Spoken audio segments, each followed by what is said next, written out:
South Florida that he is so desperately needed and he can never do enough. And he certainly destroys the image of a pot smoker to hell, because that man is busy 25 hours a day. I don't know how he does it. Kevin Cease, of course, follows the same trend. And this year I got a new list of attorneys to thank, back my time in Colorado, who got me out of trouble over there. And in Texas, it was, I'm kind of I think right now.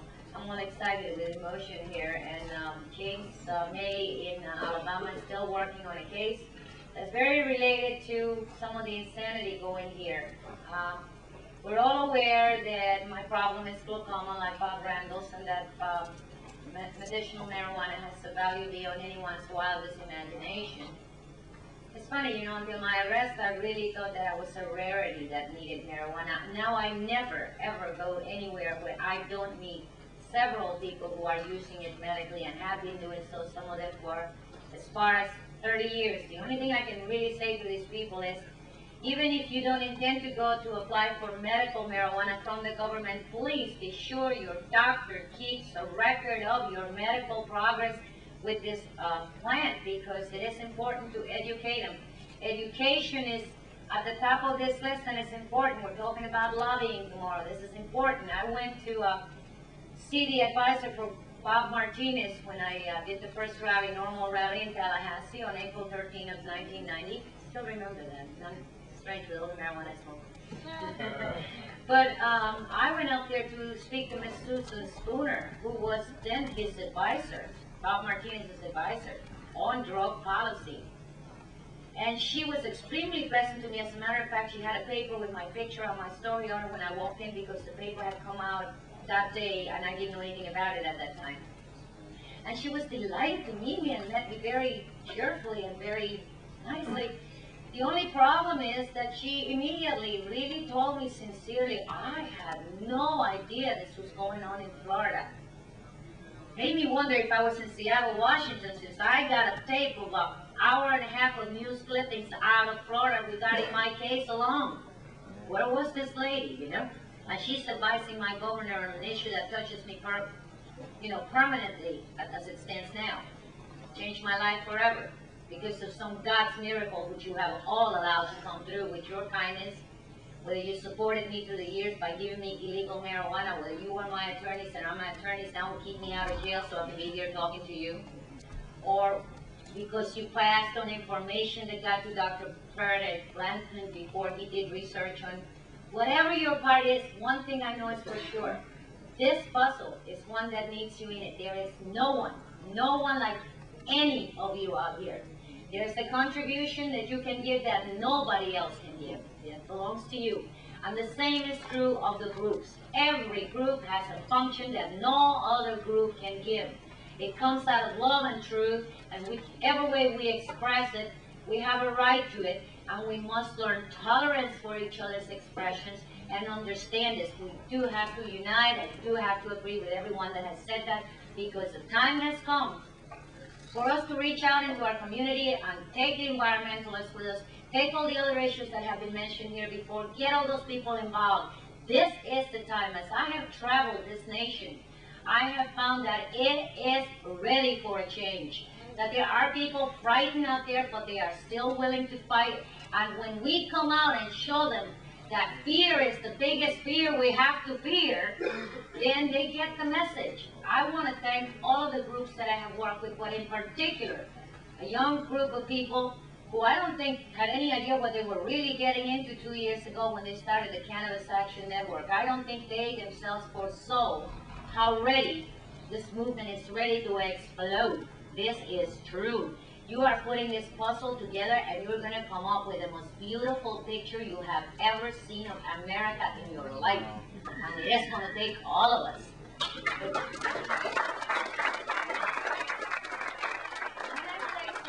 I mean, if you have a talent you can express, whether it's through music, through comedy, through drama, through writing, anything at all, do it. Use it for the movement.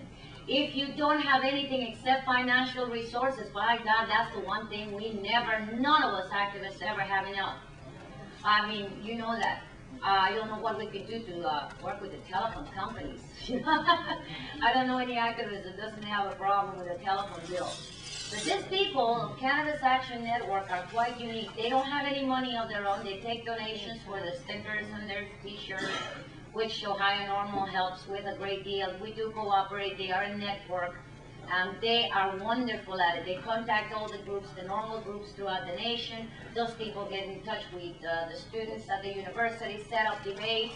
We have the help that we get from all of you in literature and guidance, and we need a whole lot more of it. Those of you who have been in this program for more than 20 years, you have so much to offer these new young groups that are reaching out, going into communities, getting the media. And yes, they are getting the picture as far as appearance being important. I am very proud that I tour with what I call the A team, which is the A section, the Eastern Seaboard, that we did with Cannabis Action Network in the fall. In the spring, I ended up traveling all over.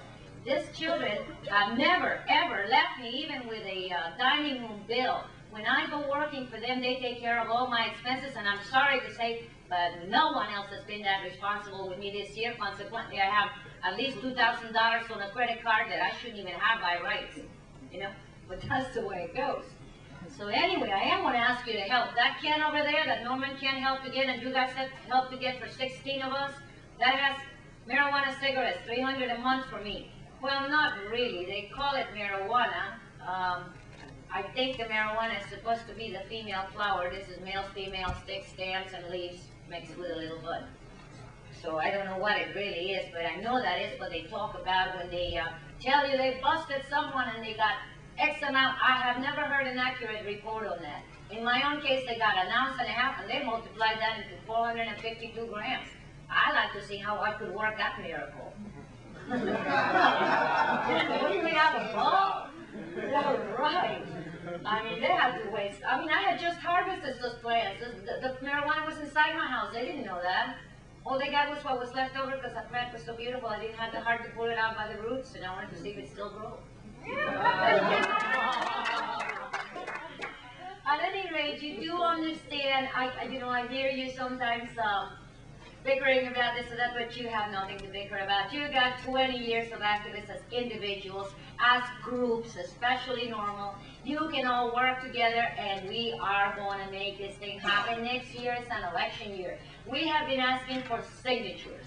That's all we have. I traveled, I got into the head of DEA of South Florida, and 5 Caribbean countries told me, John Cash in Fort Lauderdale, that the only way I was going to change any laws was to get out there and get signatures.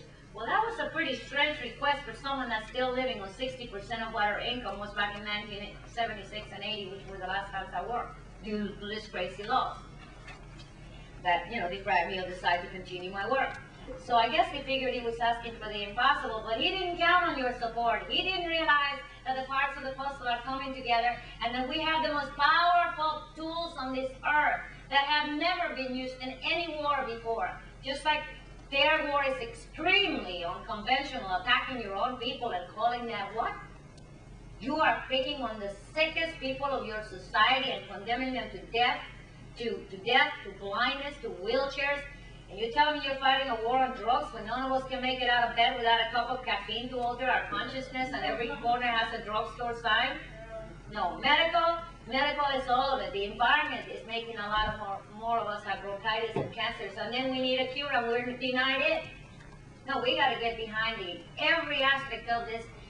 Bring the medical with those signatures. Let's make it next spring. I have had Ohio promise me 100,000 signatures by this spring. I have had Pennsylvania made a similar commitment. All I need is 10 states to make that kind of a commitment. And this spring, we will all go back to that White House and address the body of legislators with signatures that should be worth $50 million, because people are scared to sign. They actually believe they're going to lose their job, they're going to lose their kids, their houses. There is real paranoia, and the fear is well-founded. There are atrocities going on in the name of the war on drugs.